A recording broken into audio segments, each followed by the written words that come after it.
Hey, how's it going, guys? Today I want to do a hopefully quick video on tech that I use every day or extremely regularly. Just thought this would be kind of fun because it's been a while since I've done a video like this, and my setup has changed quite a bit, I would say. So let's get into it. Starting off, I just kind of want to get this out of the way. My mouse pad. So this is the Kanami Sai with art from Wataboku. And I've had this for, I think, a little over a year now. I think it's been about a year since it was released. And this is a glass pad. And from my experience, it's pretty controlled. Like, it's not kind of what I expected from a glass pad per se, because it definitely is faster than most cloth pads, but it isn't like unruly. It's pretty like controlled. Maybe I just got used to it. I don't know.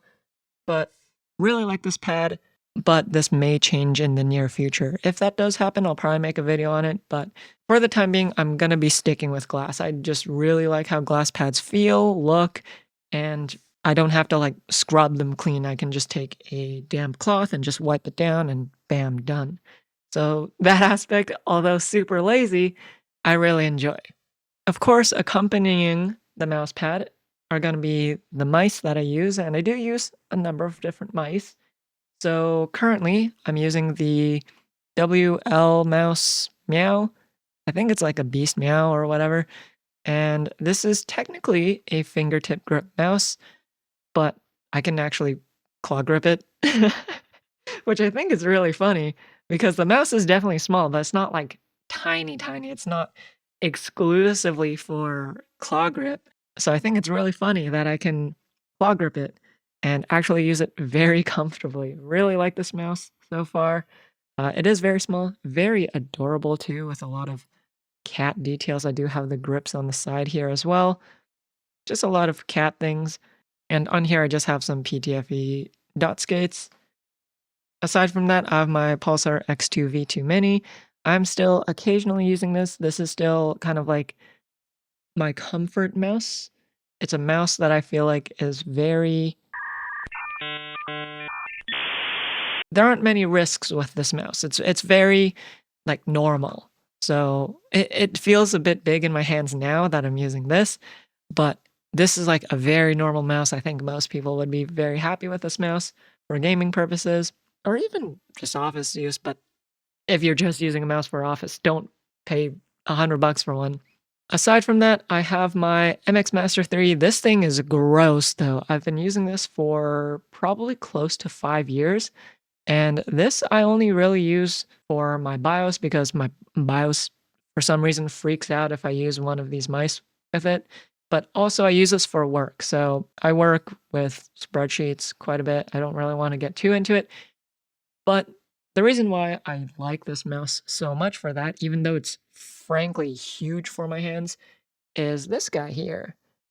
The horizontal scroll wheel is amazing for spreadsheets, which sounds super nerdy, but it is like perfect for that horizontal scrolling, and you have that adaptive scroll here. The thing that I really don't like about this mouse, I have PTFE dots here as well because I use it on this pad. The thing that I really dislike about this mouse though is the software. So for any changes, you do need the software and you need it running in the background. Settings aren't saved to the mouse itself as far as I'm aware.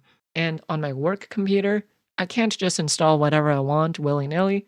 So I just had to increase my sensitivity using the Windows settings, which in my opinion, not super ideal.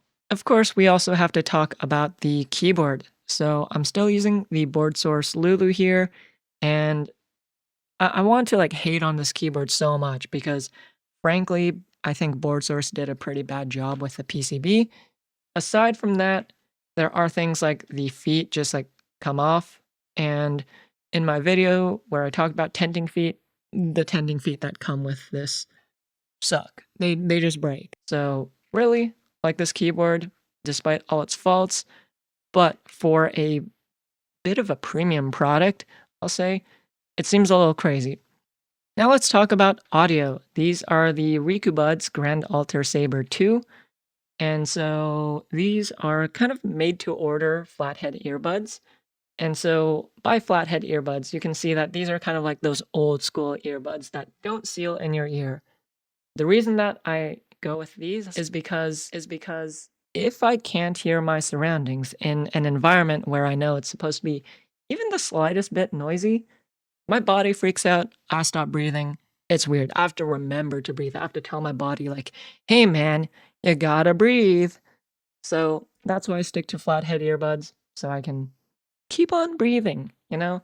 These overall sound very, very good. I believe these sit close to Harman neutral.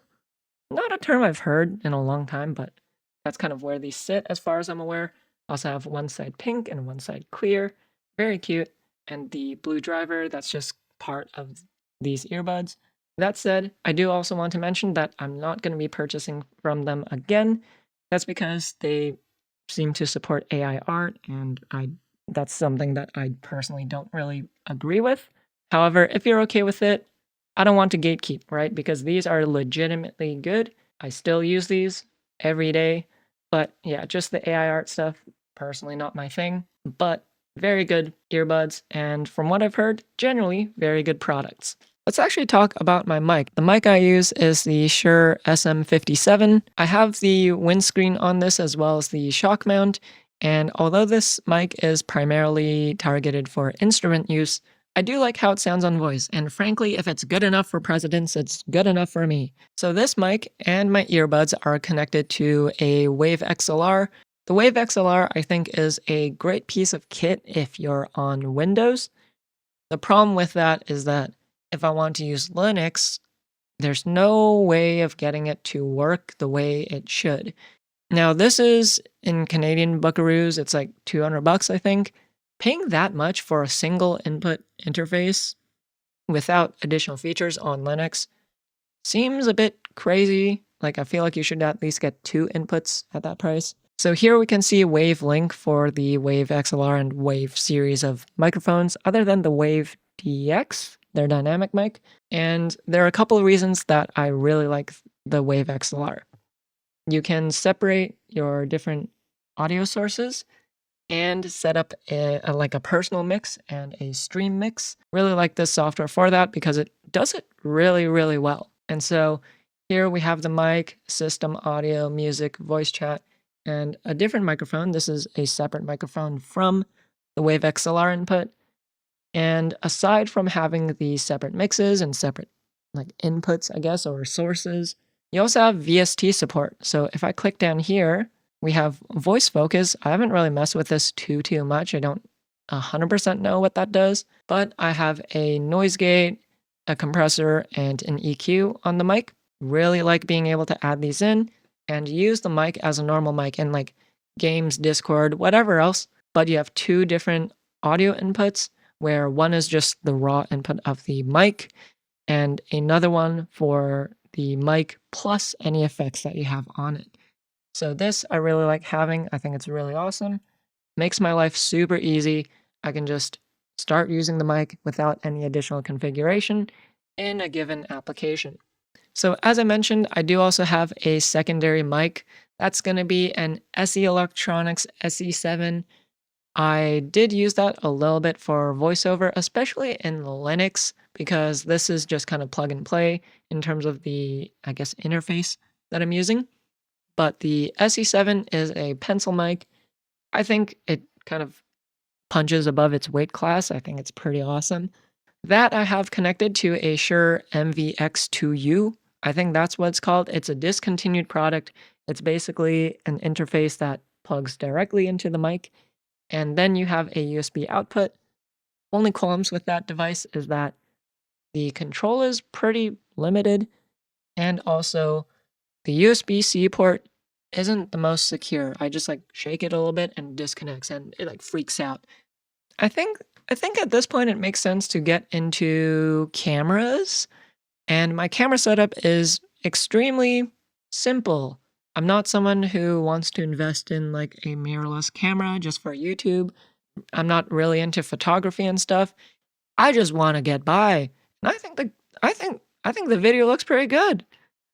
And so That's all thanks to the Insta360 Link. I always say Insta Link 360. I'm like, that's not right. Insta360 Link. Oh my gosh. But this was when the camera kind of first came out. The 2 wasn't out just yet, and this is the PTZ version, so it does have that gimbal stuff on it.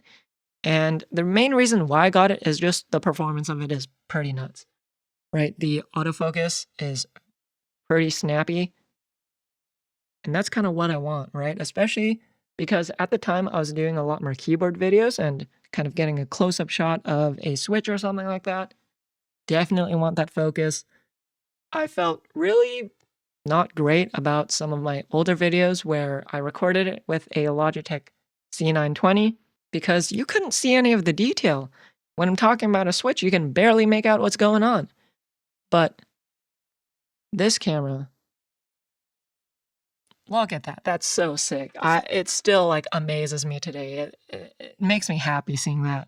Aside from that, the VTubing camera, for that, I just use the C920 that I mentioned before. I used to record videos with that, but now that is a VTuber camera, and it works fine.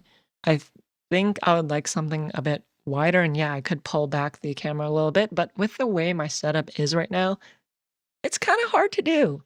It is what it is. I'm just working with what I got, and functionally, it's fine. And lastly, I want to talk about my monitors. Now, I don't think my monitors are like a highlight of my setup at all. I think they're nice, but I also don't like spending a lot on my monitors. Like, I want good, solid. I don't want to go bleeding edge or anything like that. I don't have an OLED display.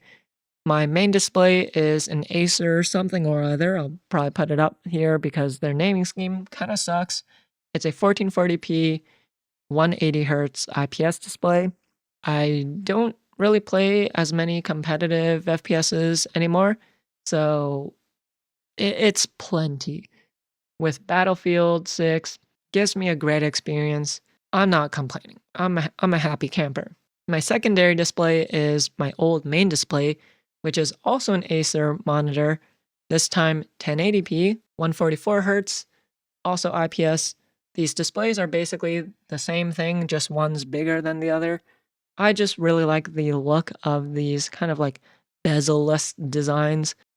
Actually, I lied. There's one more thing that I do want to mention, and that's going to be my NAS.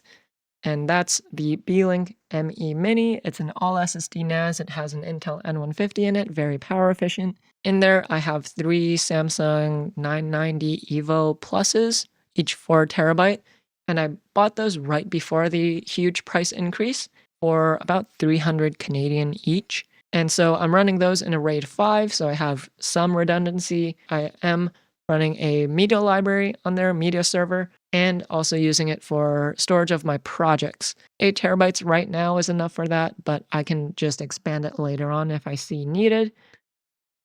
I've just been very happy with that. Oof. That was a lot, but I did want to make this video because most of these things aren't going to get their own dedicated video. The Insta360 Link, the WaveXLR, the NAS, those are not going to get their own video. And that's for a number of reasons. The first reason being, I'm just not competent enough. Or, I guess better worded, I just don't know enough about the nuances of these products. I'm not an audio person. I'm not a camera person. With the NAS especially, I don't know enough about Linux, NAS's networking for me to make a competent video about it. I've tried, and I'm just never happy with how it turns out. So why not just briefly mention it in a video like this? The second reason is that I just don't think I have much to add to the conversation. For example, with something like the Insta360 Link, this camera's been reviewed a ton, like a ton. And so I'm not confident that a video that I make about this stuff is going to be meaningfully different from another person's. So at that point, it's kind of like, why regurgitate information that has already been put out by someone else, unless if I've had a wildly different experience than that person has. That's why I tend to enjoy the experience-oriented videos, like my experience switching to a glass pad or my experience trying out Linux. That I think is really fun because it really like shows my perspective of things. It's very subjective. And so my take on that is probably going to be, in some ways at least, different from another person's. But yeah, I think that's going to be it for this video. I think I should also mention that I'm not getting paid by any of these companies. They probably don't even know I exist, which is perfectly reasonable. I just wanted to talk about this stuff because a lot of this isn't going to get its own dedicated video, and I thought it would be fun. So why not, kind of thing. Especially with how chaotic my desk setup can look. I think it's just interesting. Like, if you walked up to my desk without knowing anything, you'd probably be confused. Or think that I'm just really messy, which is also true. My setup is not one that is meant to be aesthetic, cute, clean, or really any of those things. I would like my setup to be like that, but I'd have to spend probably a good chunk of money to achieve that. Money that I'm just not willing to spend because I just don't focus too much on like the looks of things. I just have a bunch of random things and they make me happy. And that's enough for me. But yeah, that's going to be it for this video. If you have any questions about anything that I've mentioned in this video, just let me know down in the comments below and I'll try to get back to you as soon as possible. But again, thanks for watching and until next time, goodbye. I'm doing the Lucky Chloe thing. I miss Lucky Chloe, man.